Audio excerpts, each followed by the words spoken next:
히브리서 12장 14절 말씀, 우리 한 절만 같이 봉독합시다. 모든 사람과 더불어 화평함과 거룩함을 따르라. 이것이 없이는 아무도 주를 보지 못하리라. 아멘. 화평함과 거룩함을 쫓으라, 추구하라. 이 쫓으라는 말은 끊임없이 추구해 가라, 그런 말입니다. 완성이 되지 아니할지라도 거룩함이 완성되지 아니하고 화평함이 완성되지 않을지라도 끝없이 화평하려고 하고 끝없이 거룩하려고 하라, 그런 말씀입니다. 그런데 이 말씀에 만약에 거룩함과 화평을 추구하지 아니하면 구원을 받지 못한다. 주님을 보지 못하리라. 이 주님을 보지 못한다는 것은 구원을 받지 못하리라는 말씀이거든요. 그렇다면 우리는 이 거룩함에 대해서, 화평함에 대해서 정확한 뜻을 이해를 해야 됩니다. 구원을 받느냐 못 받느냐의 문제니까요. 이거는 그냥 예사로 이해하고 넘어갈 일이 아니라는 거죠. 그래서 오늘은 화평함과 거룩함을 따르라라는 말씀을 전하려고 합니다. 첫째로 거룩하도록 같이 합시다. 끝없이 노력하라. 이 거룩하도록 끝없이 노력을 해야 된다라는 말씀입니다. 그런데 이 거룩하도록이라고 하는 이 헬라어 원문의 뜻은 뭐냐 하면은 거룩하여지려고 해가는, 같이 합시다, 과정, 그 과정을 말해요. 과정. 우리가 거룩해야만 우리가 구원을 얻는 것이 아니고 거룩해져 가려고 하는 과정, 그 과정이 있어야 된다, 그런 말이죠. 전혀 거룩하려고 하는 과정이 없는 사람이 되면 안 된다는 거예요. 거룩해져 가려고 하는 과정을 거쳐야 돼요. 과정을. 우리가 학교에서 시험을 치면은 점수를 잘 받기 위해서 공부하는 과정, 노력하는 과정이 있지 않습니까? 과정이 있어도 어떤 사람은 90점 받고 어떤 사람은 59점 받고 이렇게 되잖아요. 그래서 우리는 거룩해져 가려고 하는 과정을 같이 합시다. 반드시 가지라. 그런 말씀입니다. 그런데 이 말씀은 인간의 노력에 강조점이 있는 것은 아닙니다. 이 원문의 뜻은 우리가 거룩해지려고 하는 노력, 이 노력에 강조점이 있는 것이 아니고, 거룩함이라고 하는 것은 같이 합시다. 하나님 편에서 우리에게 주신 것이다. 거룩함이라고 하는 것은 우리 편에서 거룩함을 만들어내고 성취해내는 것이 아니고 하나님 편에서 우리에게 주신 거룩함, 이 거룩함의 선물을 우리 스스로 항상 지키려고 애쓰고 노력해야 된다, 그런 의미입니다. 하나님 편에서 우리에게 주신 거룩함, 예수 그리스도의 십자가의 공로로 우리에게 거룩함을 주신 거거든요. 이 거룩함을 우리는 받은 거예요.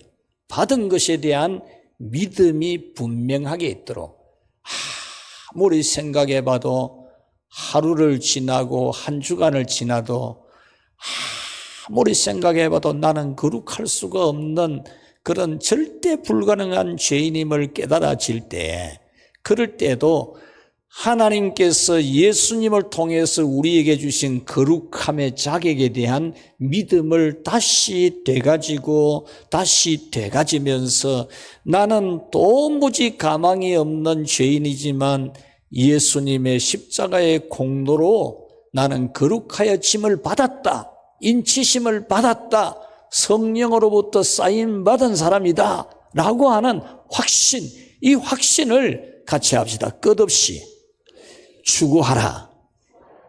우리가 자신의 거룩함을 추구해서 회개하고 하나님을 갈망하는 사람은 자기가 오늘 또 내가 거룩함을 이루었다는 것에 대해서 만족하는 게 아니고 도무지 안 되는 인간 자기를 깨닫고 철저히 하나님 앞에 그리스도의 십자가의 보혈이 없으면 절대로 불가능한 죄인인 것을 깨닫고 회개하면서 하나님이 내게 주신 십자가 보혈로 말미암은 거룩함, 이 거룩함이 내게 주어져 있는 것에 대해서 감격해하는 그 믿음을 항상 가지고 추구하는 것, 이것이 바로 우리가 추구해야 될 거룩함입니다. 그래서 여러분은 십자가로 말미암아 이루어진 거룩함, 하나님이 주신 자격, 그 자격에 대한 확신을 가지고 또 하나는 십자가의 은혜를 의지하는 겁니다. 하루만 지나봐도 안 되는 자기를 깨닫고 자기 자신의 몸을 예수님의 십자가의 보혈에 던지는, 끝없이 그 공로에 던지는, 끝없이 주님의 십자가 보혈 아래에 그 무릎을 꿇고 예수님 피에 내 손에 피를 묻히고 예수님 피를 묻히는 일을 오늘이라는, 현재라는 시간에 계속 해야 돼. 계속. 그것이 거룩함을 추구하는 거예요.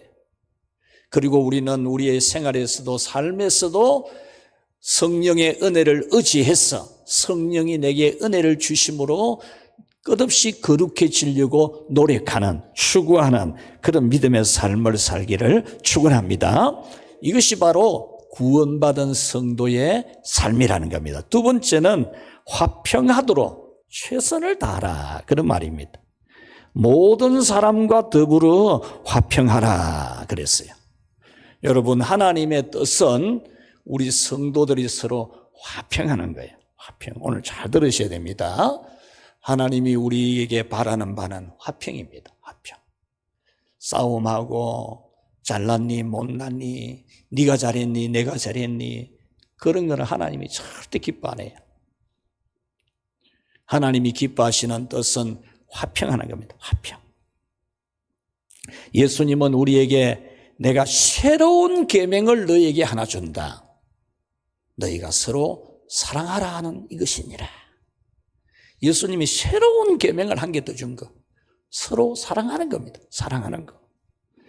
로마서 12장 18절에 할 수 있거든 너희로서는 모든 사람으로 더불어 평화하라. 모든 사람과 할 수만 있으면 평화하려고 해라. 여러분, 평화하려고 하는 과정을 가져야 돼요. 한번 삐뚤어지면 막 끝까지 삐뚤어지고, 한번 삐뚤어지면 막 도무지 그 사람에 대해서 호감적인, 호의적인 생각을 안 가지고 끝없이 갈보려고 하면 안 돼요. 그거는 구원받은 사람의 자세가 아니에요. 저 사람이 전에 내한테 뭐 잘못했기 때문에 그걸 앙심을 품고 있는 거는요, 하나님이 매우 싫어하는 일입니다. 성령님이 내 안에 은혜를 주시기가 어려운 상황이, 그거는. 우리가 이 세상을 살아가는데 참 모든 이와 화평하기는 쉽지 않아요. 마태복음 10장 17절에 사람들을 삼가라, 사람들을 조심해라, 그 말이잖아요. 그들이 너희를 공회에 넘겨주겠고 그들이 회당에서 채찍질을 하리라. 사람들이 너희들을 잡아서 가두고 채찍으로 때릴 거다 그랬거든요. 마태복음 10장 34절 35절에는 내가 세상에 화평을 주러 온 줄로 생각하지 마라. 화평이 아니요 금을 주러 왔노라. 내가 온 것은 사람이 그 아버지와 딸이 그 어머니와 며느리가 시어머니와 불화하게 하려 함이라. 예수님이 불화를 만들려고 왔다, 그렇게 들려지는데 그런 뜻은 아니고, 진리의 말씀, 하나님의 뜻대로 살아가려고 하면은 며느리하고 시어머니가 안 맞고 딸하고 엄마도 안 맞고 아들하고 아버지가 안 맞는 것도 있다는 겁니다. 우리가 하나님의 뜻을 쫓아 살려고 하면은 정말로 부모님이 싫어하는 자식이 될 수도 있어요. 아무리 우리가 화평을 원해도 상대방이 오해하고 미워하고 악한 마음 우리를 해하려 한다는 거죠. 그럼에도 불구하고 우리는 화평을 추구해야 돼요. 아이고 나는 미움받으니까 할 수 없다, 나는 버린 자식이라 생각하고 살겠다, 이러면 안 돼. 아무리 관계가 훼손되었더라도, 참 나쁜 관계가 형성된 일이 있어도 그것을 풀고 화해하고 화평하도록 우리는 노력하는 과정을 가져요. 과정을. 예수님의 십자가가 우리에게 화목제물이 되신 거잖아요. 화목제물. 하나님과 우리 사이에 화목케 하는 제물이 되신 거고, 예수님의 하나님의 자녀로, 우리가 하나님의 자녀로 화목되었잖아요. 하나님과 우리가 부모와 자식 관계, 아버지와 아들로 화목된 관계잖아요. 화목된 관계. 원래 우리하고 하나님은 화목이 안 되고 원수 관계였어. 원수 관계. 원수된 우리를 예수님이 십자가에서 대신 못 받고 화목을 시켜놨어요. 화목을. 그래서 하나님과 우리 사이는 화목이 된 관계예요. 화목이 된 관계. 이것을 항상 생각해서 같이 합시다. 모든 사람과 화평을 추구하라. 예. 그러면 화평케, 어떻게, 왜 하나님은 우리를 화평케 하시기를 원하느냐? 하나님의 본성이 화평입니다. 하나님의 본성이. 하나님의 성향, 정서, 본성, 체질이 화평입니다. 예수님께서 오신 것도 화평케 하기 위해서, 화목제물이 되기 위해서 오신 거잖아요. 성령의 열매도 사랑과 희락과 화평과 그랬잖아요. 그러니까 성부, 성자, 성령, 삼위 하나님 아버지의 본성, 체질 자체가 화평이라는 거예요. 고린도전서 14장 33절에 하나님은 어지러움의 하나님이 아니요 오직 화평의 하나님이시라. 어지러움의 하나님이 아니라는 거예요. 화평의 반대말이 어지러움이라는 말이에요. 어지러움은 질서가 파괴된 상태를 말하거든요. 어지러움을 좋아하면 안 돼요. 화평이 없는 것은 무질서한 겁니다. 질서가 없으면 분쟁이 생기고 싸움이 생기고 전쟁이 일어납니다. 결국 파멸이 되어지죠. 싸우는 것은 절대로 하나님이 축복을 안 해줍니다. 절대로. 지금 같이 기도하는 목사님 한 분이 대구에서 신학교 다니다가 개척을 해가지고 교회가 어느 정도 자립이 될 때가 되어 자립을 하는데, 이 시골의 큰 교회, 그 당시 지금부터 한 40몇 년 전에 한 150명 모이는 시골 교회에 분란이 있어가지고 노예 어른들이 바꿔가지고 목회를 한번 해주라. 이분은 여기서 힘이 드니까 이분이 당신 개척하는 교회 그게 이제 자립되니까 맡게 하고, 당신 젊으니까 그 교회 가서 교회를 더 은혜롭게, 교회가 많이 옛날에 40년 전에 150명은 큰깁니다. 그때는 엄청 큰 교회. 그래서 왔는데 맨날 싸우니까 이 장로님 패가 있고 이 장로님 패가 있고, 목사님 좋아하는 사람이 있고 장로님 좋아하는 사람이 있고, 맨날 싸우는 거야. 재직해 하면은 여기서 발언하면은 여기서 반대 발언하고, 여기서 하자 그러면 이쪽에서 반대하고, 되는 게 하나도 없는 거야. 새벽 기도 때도, 개인 기도 할 때도 앉아가지고 어떤 장로님은 우리 교회 마귀 같은 짓을 하는데 떠나게 해주십시오 이러기도 하고, 그 장로님 쪽의 사람들은 또 저 사람들을 마귀 짓을 하는데 떠나게 해주십시오 이러기도 하는 거라. 그게 무슨 기도입니까 그게. 그러니까 이 젊은 목사가 미치겠더래요. 정신이 휙 가더래요. 그래가지고 이거 안 되겠다, 살아야 되겠다 싶어가지고 매일 새벽기도 마치면 저 경산의 앞산적에 계속 올라내리라 하면서 댕겼대. 그러니까 몸을 건강을 유지했대요. 그래서 자기가 깨달았는 게, 싸우는 데 가면 안 되는데 싸우는 데 가면 절대 안 되는 걸 깨달았다는 거라. 여러분, 싸우면 안 돼요. 하나님이 가장 싫어하는 겁니다. 마태복음 5장 9절에 화평케 하는 자는 복이 있나니 저희가 하나님의 아들이라 일컬음을 받을 것임이라. 화평하게 하는 사람을 보면 저 사람 하나님 아들 맞다 그러는 거예요. 왜냐, 하나님이 화평의 하나님이니까. 화평 안 하고 싸우는 거 보면은 싸우는 마귀가 잘 싸우거든요. 자꾸. 그는 마귀 자식같이 보인다 그 말입니다. 그러므로 여러분은 어디서든지 질서가 있고 화평을 만드는 사람이 되기를 축복합니다. 자, 그러면 화평은 어떻게 만드는가? 첫째로 같이 합시다. 겸손함으로. 지난 주일에 오후 예배 때도 그랬죠. 겸손. 성령으로 겸손할 수 있어요. 성령이 역사하면 겸손해져요. 성령이 역사하는 사람은 겸손할 수밖에 없어요. 성령이 역사하는 사람이 교만 안 해요. 자신이 똑똑하다고 생각하면은 자신이 있는 곳에는 분란이 다 일어나게 되어 있습니다. 여러분이 똑똑하다고 생각하는 사람이라면은 여러분이 있는 곳에는 분명히 분란이 일어납니다. 안 일어날 수가 없어요. 반면에 자신이 겸손하면은 여러분이 들어가는 곳에는 질서가 생기고 화평이 이루어져요. 여러분이 겸손하면은 여러분이 들어가는 곳마다 질서가 생기고 화평이 있게 됩니다. 예수님은 하나님과 동등됨을 취할 것으로 여기지 아니하시고 자기를 비워 종의 형체를 가져 사람들과 같이 되었고 사람의 모양으로 나타나셨으며 자기를 낮추시고 죽기까지 복종하셨으니 곧 십자가에 죽으심이라. 여러분, 말할 수 없는 겸손. 이것이 이 땅에 마구간에 오신 예수님의 모습입니다. 그래서 우리는 교회에서나 사회에서나 겸손해야 돼, 겸손.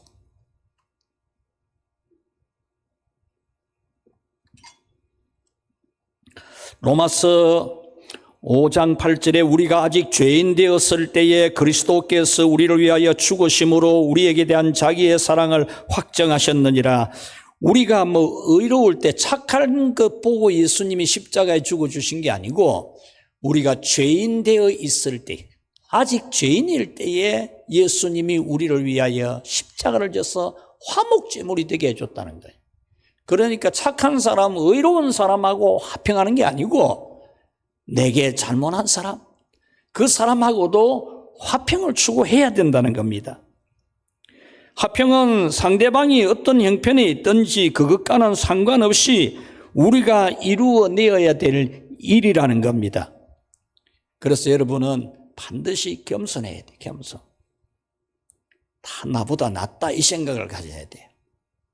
두 번째 같이 합시다. 화평은 용서로 된다.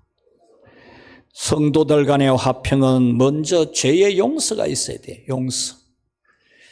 이 죄는 자기에게 잘못한 사람을 용서하는 겁니다.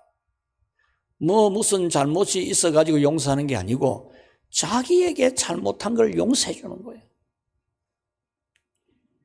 이에 대해서 우리는 중대한 도전을 받는 말씀 두 가지가 있습니다. 하나는 너희가 사람의 과실을 용서하면 너희 천부께서도 너희 과실을 용서하시려니와 너희가 사람의 과실을 용서하지 아니하면 너희 아버지께서도 너희 과실을 용서하지 아니하시리라. 물론 여기서 우리가 죄를 용서하지 아니하시리라고 하는 이 말씀의 의미를 우리 구원을 박탈한다는 뜻으로 보면 안 돼요. 성경을 전체적으로 맥락을 모르면 이런 하나를 가지고 너무 율법적인 그런 사고를 가진 사람들이 있어요. 성경을 그래 보면 안 돼요. 그러면 성경이 앞뒤가 안 맞아요. 여도 안 맞고 저도 안 맞고. 이 말씀은 우리의 구원을 박탈한다는 뜻이 아니고 예수님을 믿고 중생에서 구원을 가졌다고 해도 우리는 죄를 범할 수 있는 사람입니다. 죄를 범할 수 있어요. 우리는 성령으로 거듭났어요. 다시 태어났어요. 하나님의 자녀로 다시 태어났어요. 그래도 우리는 죄를 지을 수 있는 존재라는 겁니다. 불화할 수 있는 존재입니다. 어떤 사람들과 싸움이 날 수도 있는 존재라는 겁니다. 그러므로 우리는 그런 일이 있을 때 같이 합시다. 용서하라. 용서해야 됩니다. 7번뿐 아니라 7번에 7번이라도 용서하라. 예수님이 그랬죠. 이 말씀도 참 우리가 실천하기 어려운 이야기죠. 도저히 불가능한 것처럼 보입니다. 70번에 7번을 어떻게 용서합니까? 490번, 숫자로 계산하는 것만 490번인데 그 말을 쓰면 무한히 용서해라 그런 뜻이거든요. 도저히 불가능한 것처럼 보입니다. 그러나 화평은 죄의 용서 없이는 가능하지 않는 겁니다. 용서로 말미암아 가능한 것이 화평입니다. 그래서 여러분은 용서해야 돼. 용서. 꽁하게 막 이거 뭐 한 번 틀리나 놓으면 뭐 저희 자형이 저 별명을 하나 지어줬는데 곤칠기예요. 곤칠기. 예, 곤칠기라는 말은 칡넝쿨이 말라붙은 걸 곤칠기라 하거든요. 칡넝쿨 말라붙은 거는 막 어째도 못 바꿉니다. 뭐든지 달라붙으면 하려고 하는 이걸 저 성질을 보고 제보고 곤칠기라 이렇게 별명을 지었는데, 여러분 우리가 무슨 일이든지 하나님의 일을 할 때는 해내야 되잖아요. 예, 그건 좋은데 남을 용서하지 못하면 안 돼요. 우리가 감정이 상할 수 있어요. 미움이 있을 수도 있고 원한이 될 수도 있어요. 근데 그것이 잠시 일시적이어야 돼. 일시적으로. 그냥 좀 지나면 없어져야 되지. 그것이 남아있어 갖고 언제나 그 사람은 어떤 사람이고 저 사람은 어떤 사람이고 그러면 안 돼요. 일시적으로는 우리가 그 사람에 대해서 고정관념이 있을 수도 있어요. 그러나 하나님이 예수님의 피로 우리 죄를 용서하신 같이 우리도 용서해주고 그런 마음을 더 이상 안 가져야 돼요. 미워하고 심지어 교회에서까지도 막 견제하려고 하고 그러면 안 돼요. 뭘 견제를 해? 견제하기는 함께 손잡고 가야지, 같이 울며 기도하고 살아가야죠. 그 다음 마지막 세 번째로 같이 합시다. 착한 일을 하자. 화평을 하려면 착한 일을 해야 돼요. 착한 일을. 마태복음 5장 15절 16절에 우리의 착한 행실을 보고 라고 했잖아요. 우리의 착한 행실을 보고 우리가 하나님 자녀인 것을 알 수 있다 했어요. 사람들은 우리 착한 행실을 보고 우리를 하나님의 자녀인 줄 알고 하나님을 믿으려고 하는 거예요. 여러분, 착한 행실이 있으면 화평해져요. 관계가 좀 소원해지고 좀 안 좋은 그런 일이 있었더라도 내가 착한 일을 하면 돼요. 착한 일을 하면은 사이가 좋아져요. 좋아진다니까. 끝까지 니는 니고 나는 내고 내 니한테 특별한 해 입히지도 않을 끼고 나 니한테 득 볼 것도 아니고 나는 내대로 한다. 그러면 안 돼요. 그는 성령님이 기뻐 안 해요. 그런 사람에게 성령이 역사 안 해요. 착한 일을 해가지고 내가 저 사람한테 잘해줘가지고 좋은 관계를 만들려고 해야 돼. 좋은 관계 만들 수 있는 무슨 기회가 없나 이 생각하고 기회가 없거든. 울고 불고 기도해야 돼. 하나님한테 기회 달라고 엉엉 울고 목이 터지라고 기도해야 돼. 하나님께 방법 달라고, 기회 달라고.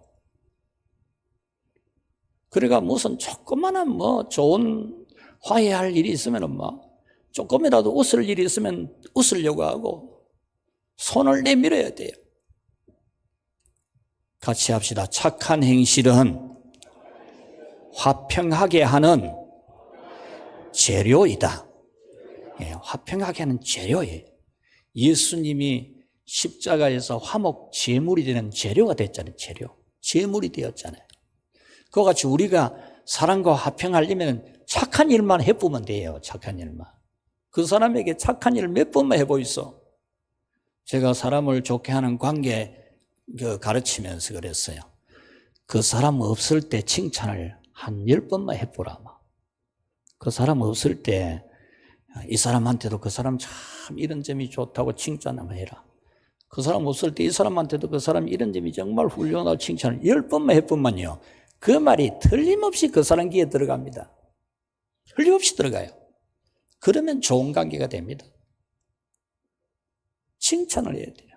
좋은 이야기를 자꾸 해야 된다. 안 좋은 이야기 하지 말고. 아멘이 안 나옵니까? 안 좋은 이야기 하지 말고 좋은 이야기 칭찬을 해주라니까. 그러면 대부분 좋아집니다. 해보라니까 안 되는 거. 희생이 화평의 재료입니다. 희생이 화평의 불을 피우는 나무입니다. 희생 없이 무슨 화평이 됩니까? 불 여러분 나무를 계속 넣어야 불이 타지. 희생을 넣으면 불이 타요. 화평이 불이 탄다니까요. 희생 재료 안 넣으면 불 꺼져 본다니까. 웃는 나무를 자꾸 넣어야 돼. 웃는 나무를.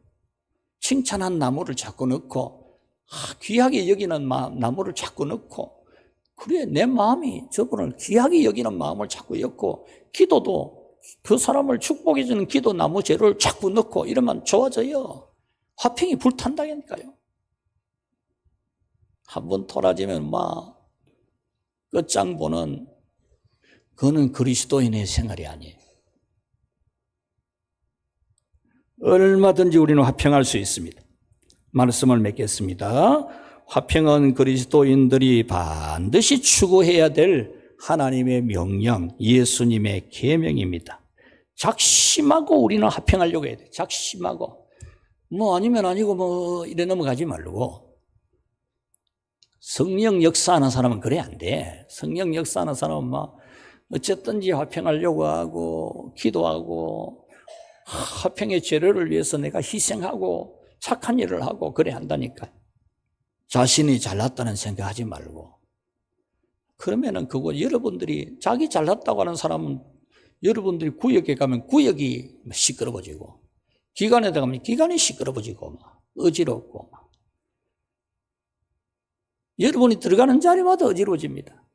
절대로 여러분이 잘한다는 생각하지 말고 겸손하게 예수님을 본받아서 화평케 하는 우리 하나님의 자녀들이 되기를 축복합니다.